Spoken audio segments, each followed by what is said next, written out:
Hi, everybody. Can everybody hear me? Okay. Sorry about that. I just wasted about a minute of your time. I was waiting for someone to tell me to get started, and I'm responsible for my own start. So my apologies. My name is Darin Lynch. I own a company here in town called Irish Titan. We're broadly a digital agency. That's how we refer to ourselves. So we build websites and stuff like that. I'll talk about it a little bit. Been around 11 years, 21 employees, et cetera. So I won't bore you with any more of an Irish Titan commercial, but that sets the table a little bit. I've known Mike Woolbrink with Azul, who is behind this conference for about 10 years now. I think extremely highly of him. Am honored to be here. I think it'd be disrespectful not to start by saying that I thank everybody for their service. The country wouldn't be what it is without that, so much appreciated. The program talked about this broadly as sales and marketing. What I'm framing it within a little bit more specifically is mostly from a digital perspective, okay? I'll get a read of the room and bounce around a little bit and I usually go off script a little bit, but we'll talk about some offline things as well, but we're framing this within a digital sales and marketing perspective, okay? And more specifically, we're titling it Demystifying Digital. And so the intent of this is to help those of you on the other side of the table from us, so to speak, get a better sense of how digital works, get a little bit more comfort in making decisions and navigating it so that your digital properties can support your business objectives, okay? That is the main thing that you should think about with your digital stuff. One of our sayings is business first, online second. And I'll talk about that a little bit more. What that is meant to convey is that your digital properties should support your business no differently than sales and marketing, offline sales and marketing activities, your HR activities, whatever you're doing within your business, it should be aligned to support your business strategies. And too often, both today and in the past, websites were built that didn't achieve that. So we're trying to help people navigate that a little bit, okay? So here's our agenda, at least as it stands now. We'll see how closely we stick to it. But we're going to talk about some common mistakes in the industry. We'll talk about the industry itself and the pieces of that industry. We'll talk about selecting a partner, building a digital property, and then top 10 to-dos. Okay? Now, one of the things that I want to encourage is dialogue. Raise your hand, ask questions, interrupt. I want to make sure that everyone here gets some value out of it, or at least most people do, and that people walk away with having learned something. So I'll try to get a read of the room and tailor the conversation and dialogue, but one of the ways that helps me do that is if you guys ask questions. So feel free to shape the direction of where we're going by interrupting and asking questions, okay? All right, so let's start with top 10 mistakes. Some of the people who are here were in the last one that I gave just a few minutes ago. So first of all, this will be interesting to see how the two different rooms are. But you're going to hear some of the same lines. So it might not be as funny this time. But anyway, so I missed Letterman. Colbert started a couple days ago. I didn't see it, got good marks. But I wanted to keep a picture of him as we think about top 10s. Okay? So top 10 mistakes in building your digital property. And this first one and many of these actually apply to both online and offline activities. And the number one mistake is not knowing your brand. Brand as a term is very similar to strategy as a term, in that it gets overused, sometimes overcomplicated, and can be intimidating. All we mean by brand is knowing who you are. It's ideal if you know yourself well enough to be able to articulate what you're not also, because that really means you know yourself well. But if you know your brand, all of your efforts will be much more efficient, whether it's building your website, doing offline sales and marketing materials in case you have a booth down the hall.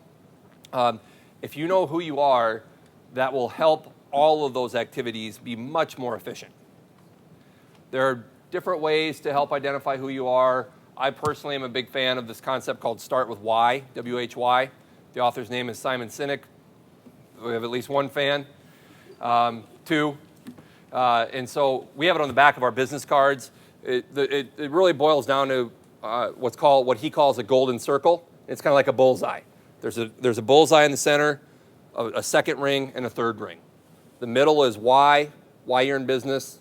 The second ring is how you do your business. The third ring is what.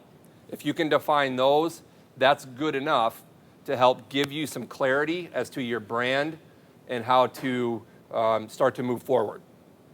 That will constantly be, you should constantly refine that and kind of be double checking it, but that's good enough. So for us, for example, our why is business first, online second. I mentioned that phrase a few minutes ago. So that's why we're in business. Everything that we do should be supporting that. Our how we do our business is partnerships, not transactions. So what we mean by that is that we want to build long-term relationships with our clients. Our what, which is the most boring out of why, how, and what, your what is always the most boring, is e-commerce, complex websites, and digital strategy. So that's what we deliver.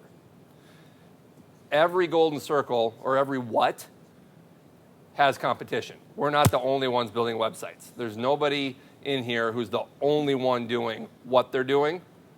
But if you know your brand, you very well may be the only one doing it, how you're doing it, and why you're doing it. So that's why brand's really important. Okay? Another common mistake that we encounter is too fast, too little. People wait too long to pull the trigger on doing something, and so they don't give it enough time. They try to do it too fast, or they don't want to spend the right amount. Okay? And so the analogy that I use is you might not need a Cadillac. You might only need a moped, or you might need a Cadillac. But what you want to do is spend that right amount. You don't want to spend a Cadillac on a moped, but you don't want to try to get a Cadillac for a moped price. And so the reason I use that analogy is, if I think about it from our perspective in our industry, there are websites that cost $200,000, $300,000, and there are websites that cost $5,000. Sometimes that $5,000 website's all you need. So you shouldn't be, there shouldn't be someone trying to sell you on a $100,000 website. They shouldn't be selling you a Cadillac if you just need that moped. But if you're trying to get a $100,000 website for $5,000, that's not going to work either. Okay? And we see it quite commonly, not necessarily that amount of discrepancy, but maybe someone tries to shave just a little bit off the budget, and then they don't get a certain amount of functionality or experience on the site that they really want, and then it ends up not being the experience and quality product that they really should have had. So again, it doesn't mean you need to spend $100,000, but you need to avoid spending too little and or trying to do it too fast. Okay? Oops. What did I do? Did that go away? Yeah, that's it. Thank you. Have a good day. There, okay. I'm being forced to slum with a PC. I'm an Apple guy, so I'm not exactly sure what I'm doing sometimes on here. Anyway, building the property for you versus the audience. And this actually refers to online and offline sorts of materials. So none of your customers care what you call it. Your customers care about how they think about it. And so if you speak in your voice all the time with your terms and talk about yourself the whole time instead of talking about it from their perspective, your message is not going to get across as well. If you speak in your customer's voice using their terms and talk about the value it's going to add them instead of talking about yourself, your prospects, customers, clients will all much more quickly develop an understanding of what value you're going to provide to them and more quickly either choose you or not choose you. Because a fast no is better than a forever maybe from a sales perspective. So if you speak in their voice, everything will move much faster and you'll have much better communication with that audience. Okay? This one's digital specific. I'm afraid I'm going to fall off the back of this thing. It's a common mistake that people in the past and still now build content on websites for keywords and search engines instead of building it for your audience. And so this relates to the prior mistake, but in the past, we'll talk about it a little bit in terms of how it really works. In the past, Google rewarded you for keywords on your site which technically aren't keywords, but we won't worry about that, and keywords in your code behind what people could see very easily. And so your site could be poorly written, and the keywords on the site might be keyword stuffed. That's one of the phrases that we use. So for us as a digital agency, we might say digital agency in Minneapolis all over our site, multiple times within a sentence. We've all probably seen sites like that. That's because Google used to reward you for just having those words in your copy. Or you would do keyword stuffing behind the scenes where we might try to attract traffic for things that have nothing to do with us, but we just want all this traffic coming to our site. Over the years, Google has migrated from being this technical robot to being more like an English teacher or English professor that kind of scores your site on the value of your content and the good experience it provides. So Google actually reads your site to make sure it's well written. And if you have digital agents in Minneapolis all over the place, we would get punished for that. But if we have it in just a couple of places and we talk about ourselves just a little bit and talk about our clients, that sort of thing, that's what Google wants from a site like ours. And so when you build a site now, one of the things you have to do is build your copy and build your site for people, actual humans, not for Google. You have to build it the right way so that Google can crawl it, and there are some technical things like that that we might get into if people ask questions. But you don't build it just for the search engines, or else your site actually will not have a very good experience and you'll actually be punished for it. Okay? Another thing that is a common mistake is that people forget to take into account the journey, for lack of a better phrase, that you want people to have after they get to your site. So you get someone to your site, that's great. But if you don't think about what you want to do with them after they get there, they're not going to know what to do once they get there. So if maybe your site wants people to actually pay for something, to explore some products and purchase. That's great. Know that, plan for that. Maybe you want people to get to a contact us for more information button. That's great. Plan for that. Maybe white papers, case studies, something like that you want people to download. Whatever it is, you need to think through those journeys so that you can structure the site the right way, structure your calls to action, etc. Getting people to your homepage just isn't enough. If that's all you're doing, then just build a one-page website for $5,000. So do you recommend they create that interaction as part of the service you provide? You want people to engage? Yeah, so speaking just for us, we typically do relatively complex kind of web projects. And so part of our process is to define those requirements, and we call them personas and journeys for our clients to know what paths they might want people to take. That's part of what a good partner will do for you. And if your journey's simpler, that's great, but you still want to know it. And a good web development partner should work you through that. Good question.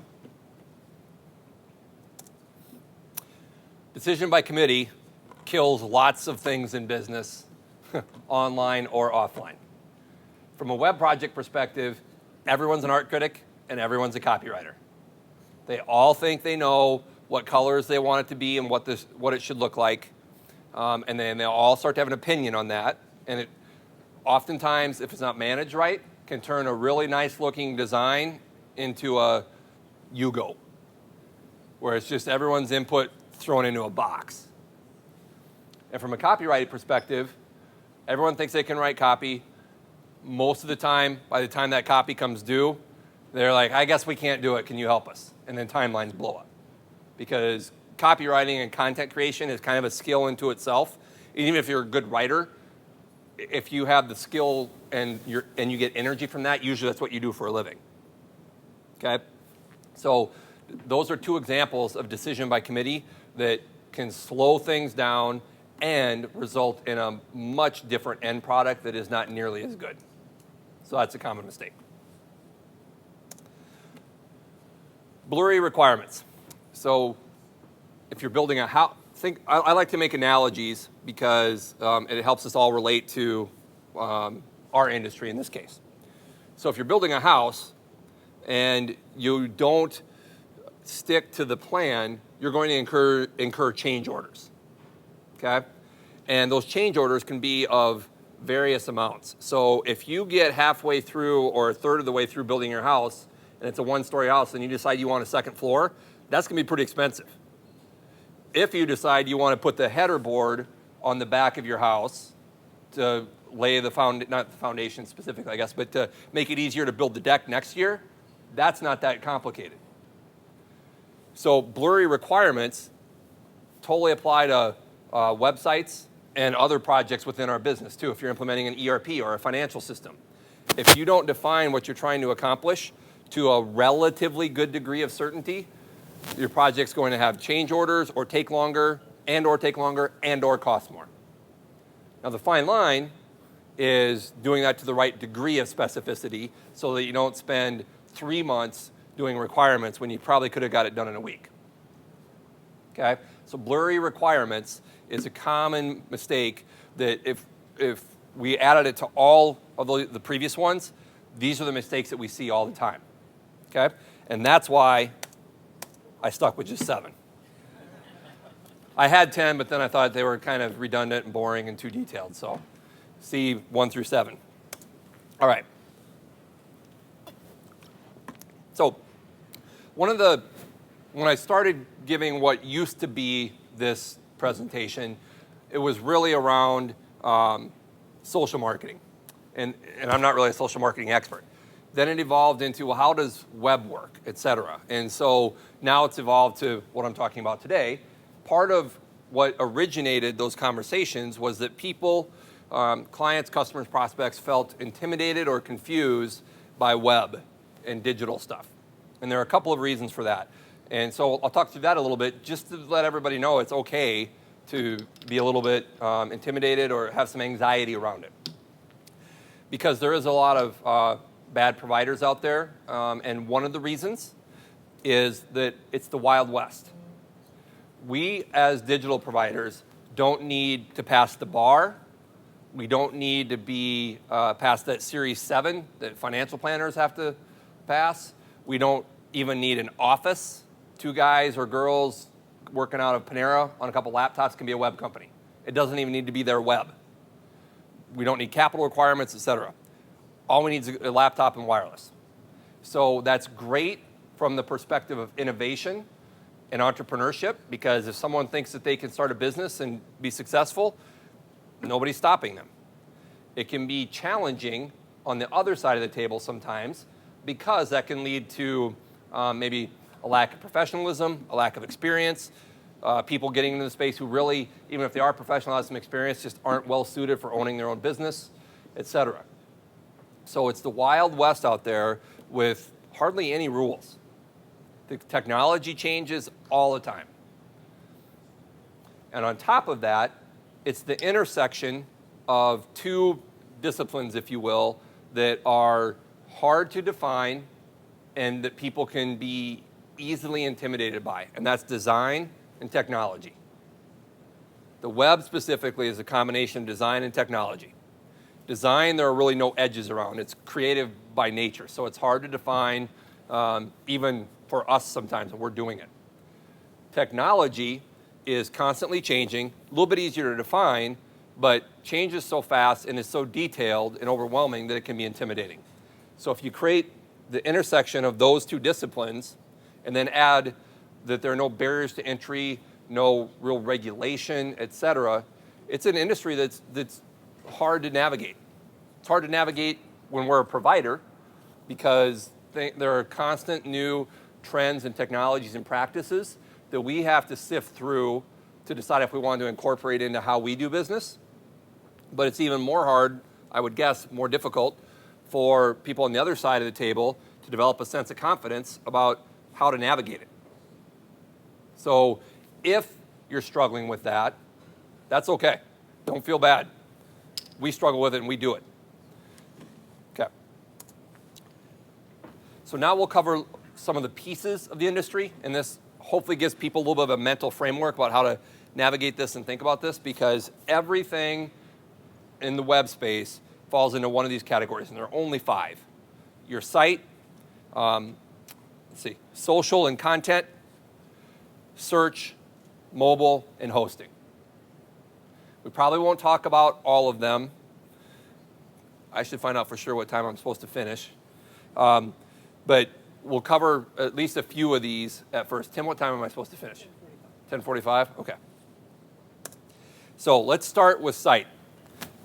If there are two things I want people to walk away knowing, and you maybe already know this, maybe you're going to start a website, maybe you have an old website, two tactical takeaways that I would say are absolute requirements. One is that for your website, you use what's called a CMS, Content Management System. Okay? Examples of that would be WordPress, Drupal, Expression Engine, etc. A content management system will allow you as non-technical people, if we just for sake of argument assume everyone out here is non-technical, to log into your site and make changes to it, add content, add employees, change your address, do whatever sort of functionality is kind of comparable to that. Do that on your own without paying someone like us to do it for you. I love when clients pay us, but I want clients to pay us for stuff that they shouldn't rightfully be able to do on their own, or if they're just too busy to do it on their own. A few years ago, it wasn't nearly the common practice it is now to build a website using a content management system. But there is no way anybody should be trying to sell you a website now that's not built in a content management system. So if you're in the middle of a project, if you're going to start a project soon, whatever the case may be, make sure it has a content management system. Okay? Any questions about that? All right. The second, I said there were going to be two tactical takeaways, recommendations, requirements. The first was content management system. The second is what's called responsive design. Up until a few years ago, if you wanted to have a good mobile experience so that people on their smartphones could browse your site without having to expand it, which you couldn't even do, I guess, a few years ago. But if you wanted a good mobile experience, you had to provide what was called a mobile site, an M.dot site. So for us, it would have been m.irishtitan.com. About 2 years ago, a new practice emerged called responsive design. And what that allows you to do is overcome the challenges that a mobile site had. And those really were two. One, when you built a mobile site, that was literally two different versions of source code. So your programming code for your site, there was a mobile version and a regular version, by and large. So things could get out of sync. Secondly, if I'm on my phone and I want to send someone a link, and I send it from a mobile site, the link that gets emailed, if I'm emailing it, was an M.dot site. It was the mobile. It was a link to the mobile page. If someone's on their computer and they click on that, that looks pretty crappy because it's the resolution's built for a mobile site. So those were two problems with mobile sites. It was the best you could do at the time, but those were challenges. A few years ago, what's called responsive design emerged, which now allows us, people like us or you, to build a site with one set of source code that interprets the different devices coming to your site and then offers the site in the right dimensions. Okay? There is no way, if you're rebuilding your site or building a new site, that you shouldn't build it with responsive design. So if there are two things that you walk away from with specifically knowing about digital best practices going forward, use a content management system and build your site in responsive design. A few years ago, Google said that they were going to begin rewarding sites that were built with responsive design. Then this spring, they added to that and said that not only are they going to reward sites built with responsive design, but now they're going to start to punish, for lack of a better term, the sites that don't have responsive design. In our industry, that was called Mobile-geddon, which was kind of fun. But what that means then is sites that are going like this. So if you have an old site that wasn't built with responsive design, might be time to look at rebuilding it. And if you're building something new, build it with responsive design. There's actually an easy way to see if a site's responsive, whether it's your site or your competitors, in case you want to see how you stack up against your competitors. Because if you have 3 to 5 competitors that are kind of your main targets, if all of them have a responsive site and you don't, they're definitely going to be performing better from a search engine perspective than you. The way to tell is pull up a browser window. I would try this, but I'm not going to be able to do it on this. Pull up a browser window and go to a website. Grab the corner of your browser window and just drag it down to make it smaller, like roughly tablet size, or go all the way down slowly to phone size. And if you see fonts change size, like they go from 20 point to 16 point, or if you see graphics change, or navigation start to layer instead of being left to right, that means that site's responsive. On your desktop, you can tell that. On your phone, you really can't. But you can grab a browser and just start to drag the corner smaller, and you'll see if it rearranges. On top of that, or conversely, I should say, I guess, if it cuts off, if this is kind of the image, and it starts to cut off as you drag it, that means it's not responsive. So that's the way you can test your site or anybody else's site. Okay?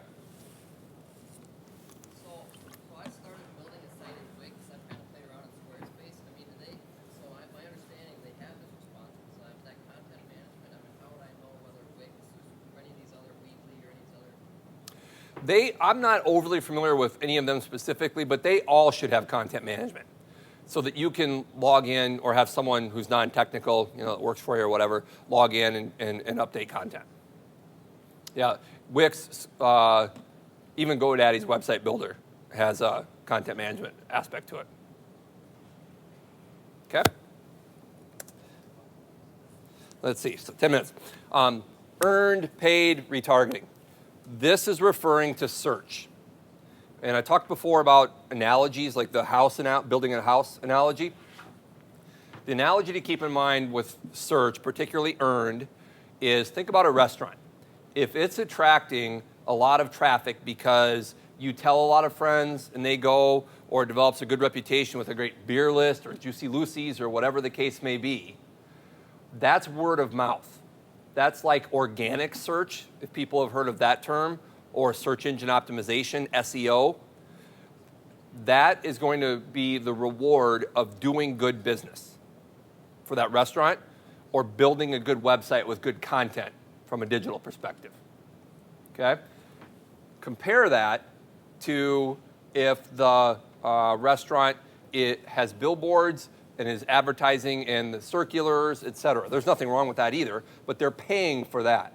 They're driving traffic to their restaurant because they're paying for advertising rather than taking care of customers who tell each other. I had a great dinner last night.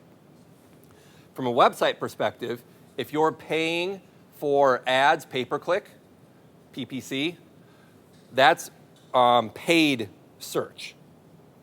Neither one's necessarily better or worse. Well, technically earned media is better because that means you're doing a good job. That doesn't mean that you shouldn't. You want good word of mouth if you're a restaurant. Think about it, I guess. But what it doesn't mean, though, is that paying for any media or paid search is bad. There are times to use it and times not to. Okay? So earned is about doing a good job with your site, and that's on-page and off-page SEO. Paid is about pay-per-click.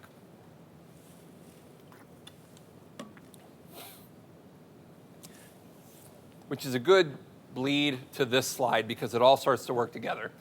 This is the social marketing slide, and this was, in a different version, what this whole presentation started on because it's so overwhelming when social marketing blew up 5-6 years ago, whatever. These are all examples of social marketing sites. Facebook, LinkedIn, Twitter, etc. There'll be a new one tomorrow. There are industry niches. So if you're in the home remodeling business or decorating business, interior design kind of stuff, there's a social marketing site called Houzz, H-O-U-Z-Z, I think it is. So there are industry-specific social marketing platforms. Really, social marketing, which can be overwhelming for people because it's so pervasive, all it is user-generated content.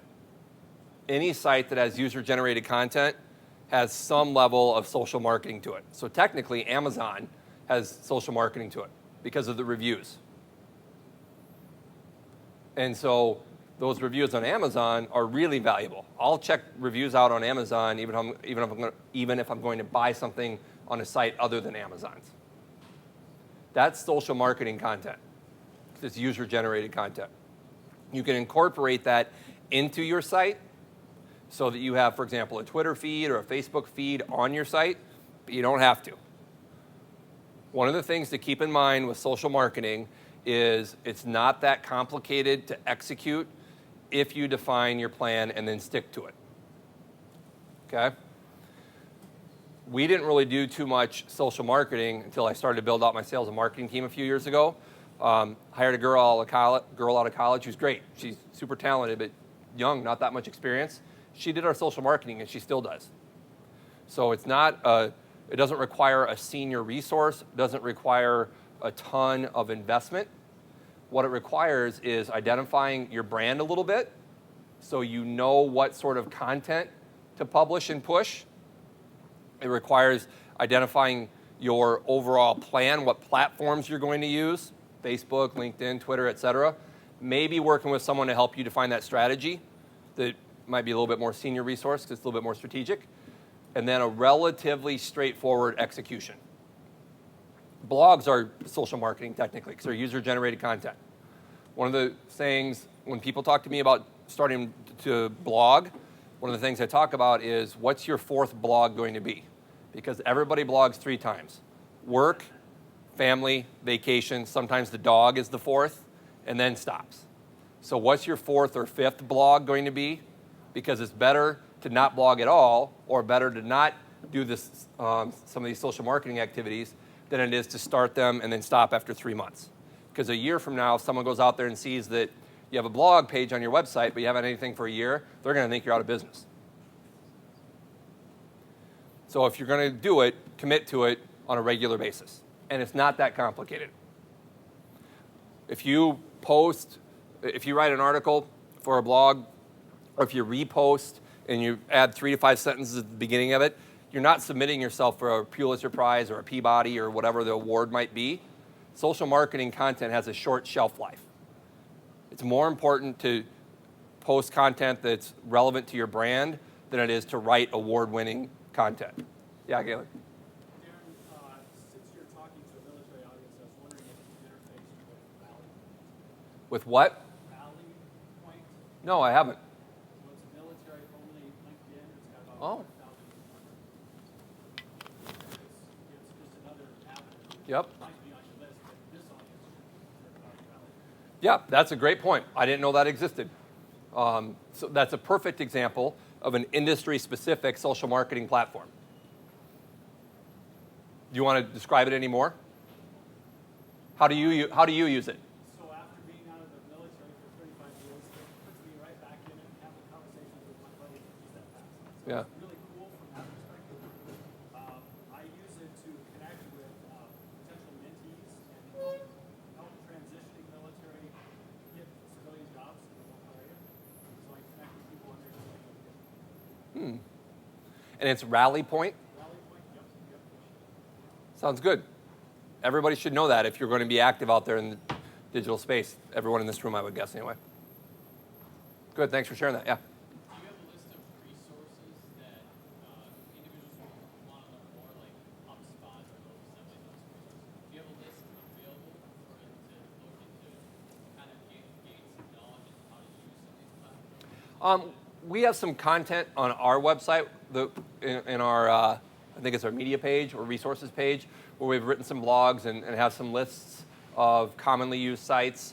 I can share the presentation too, but beyond that, that's part of the challenge, is there's no one place to go that has all of this information centralized because it changes so fast, and there's so much of it. Any other questions before I move on?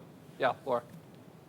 So Levi and I were talking about all of the .com names are taken. Yep. That you have to just make up something now to get a .com. Where do you see that direction going?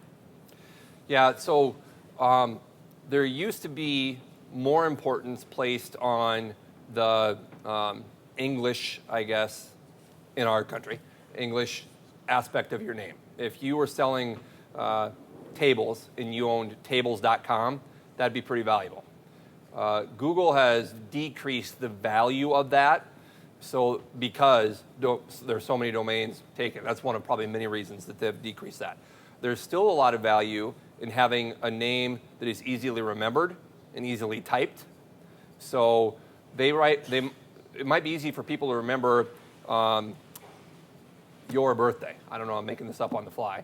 But you would run the risk of them mistyping yours a Y-O-U-R, Y-O-U-R-E.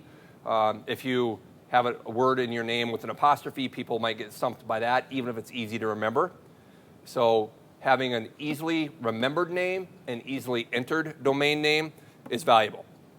Some of this starts to then bleed into branding about how you want to name your company. When I was trying to come up with Irish Titan, one of my requirements was I wanted the .com, just because I wanted people to be able to type it in and type it in .com.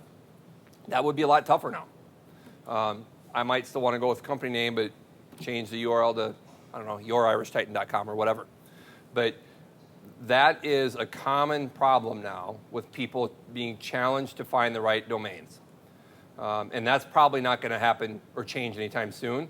They came out with the new top-level domains a year or two ago, like .fund and examples like that can cost a lot to get, but sometimes there's some value in that. That's a challenge because it relates to your naming. Okay? So I'm going to move a little bit quickly. I'm skipping over a couple of boring slides anyway.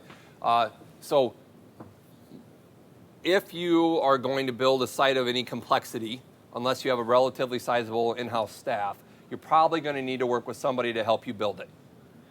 And there are 3 categories of questions, I guess, if you will, that help you navigate finding that right partner.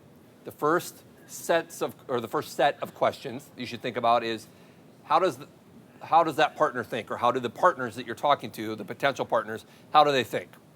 How do they think about websites? How do they think about business? Things like how do they engage with you? How do they engage with clients? Do they think your website should be considered part of your balance sheet or part of your income statement? And if they can't answer that, then they might still build you a great website, but they probably aren't real business focused, because those are pretty elementary financial statements. And so the concept of those should be something that they can speak to a little bit with how you should think about your digital property. Questions like that will help you get a sense of how they think. Okay? The next set of questions that you would want to ask them would revolve around how are they built? One of the things that makes it really easy to spin up a company in our space is you don't have to hire employees. You can use contractors, freelancers, offshore resources. There's nothing wrong with any of those. We do all of our work with employees intentionally for a number of reasons I won't bore you with. But depending on how that client's built, they might have offshore resources. So that's okay if they've engineered their internal processes to support having offshore resources. Because there can be time zone differences, English is a second language difference, etc. So you'll want to ask them what sort of resource model they have. You might want to ask them, do they have physical office space? Things like that give you a sense of how they as a company are built. Because again, with the no barriers to entry in our space, we've run across a number of times where clients get halfway through a project with someone else, and that someone else closes their doors. Okay, so developing a sense of confidence with how they're built can be valuable in finding the right partner. Lastly, how do they deliver? Ask them what tools they use to build the website. Ask them what their process is. How do they work with you to define requirements? Back to one of those mistakes on the second or third slide, blurry requirements. How do they work with you to define requirements and make sure that what they're building as they build it doesn't go too far off from what you're expecting and what you need? Yeah. Somewhat related, but kind of obvious. Interested in your lead generation activities from the websites you develop that may generate the return on investment for putting the website up. Yeah. So, good, very smart question. So when we build websites, what we want our clients to think about, and we help them think about it if they're not, is what are they trying to accomplish with their website? Who is coming to the website? And that usually gets distilled down to 3 to 5 what we call personas. So for a manufacturing client that we just launched 2 or 3 weeks ago, they had, if I recall correctly, 3 different personas: an operations manager, a plant manager, and a distributor, a sales distributor. Those were the 3 personas that we worked with them to define. They didn't know that coming into it, but we looked at their analytics, we looked at industry information that we have access to, and we work with them on their branding and positioning and strategy and those sorts of things, and distilled all of the traffic that they want to attract to their site into those 3 personas. Then we work with them on, first of all, what experience are those personas, those audiences, having on phone, tablet, and computer? What are they trying to do with the different devices? Because you'll get a lot of exploration on a phone. Depending on what you do, you might not have a lot of conversion where they actually click buy or click contact us, whatever the case may be. So for this manufacturer, they had a pretty complicated configurator. Nobody's going to do that on the phone. But the distributor, the sales distributor, they'll look it up on their phone to see what that manufacturing company does while they're at a conference or sitting here or whatever. So different audiences will use different devices for different reasons. So we work with the client to define that. And then we define those journeys. I talked, to use the term I used earlier. What do we want those people to do? Do we want them to click to download a white paper or a case study? If so, we want to capture name and email, phone maybe, before they download it. That's where platforms like HubSpot can be really, really powerful. We might want a different audience to not download something. That's not bad if they do, but we might want to drive a different audience to actual contact us button. And so we work, and a partner like us, not about us, but a good digital partner, will work with you to identify those different journeys and then how each page along that journey should reinforce that with what's commonly called calls to action. Click here for more information, or check out our new service that launches tomorrow. Things like that drive people to another page, or to click a button where you capture information. So then you're capturing that information into maybe your CRM or your sales tool, whatever you use, and then you have a lead that you can either automate emails out to, or you can turn around and call and meet with. Did that answer the question, Gabe? All right, so we're going to skip over these slides. We're going to go to top 10 to-dos, and again, out of respect for time, I'm just going to open them up. And again, I only did 7. So a lot of these are a little bit of a different spin from some of the first 7 on the top 10 mistakes, but there are a few of these that we'll touch on quickly. First, crush the blocking and tackling. What I mean by that is you don't necessarily have to have the best website in your industry in the world. If you build a really good website that just does the blocking and tackling, or the A, B's, and C's, whatever analogy you want to use, you'll be ahead of a lot of your competition, okay? And that's true in a lot of aspects of your businesses too. Not every aspect of your business needs to be the best, and really it can't. But if you do the blocking and tackling, you'll be light years ahead of a lot of your competition.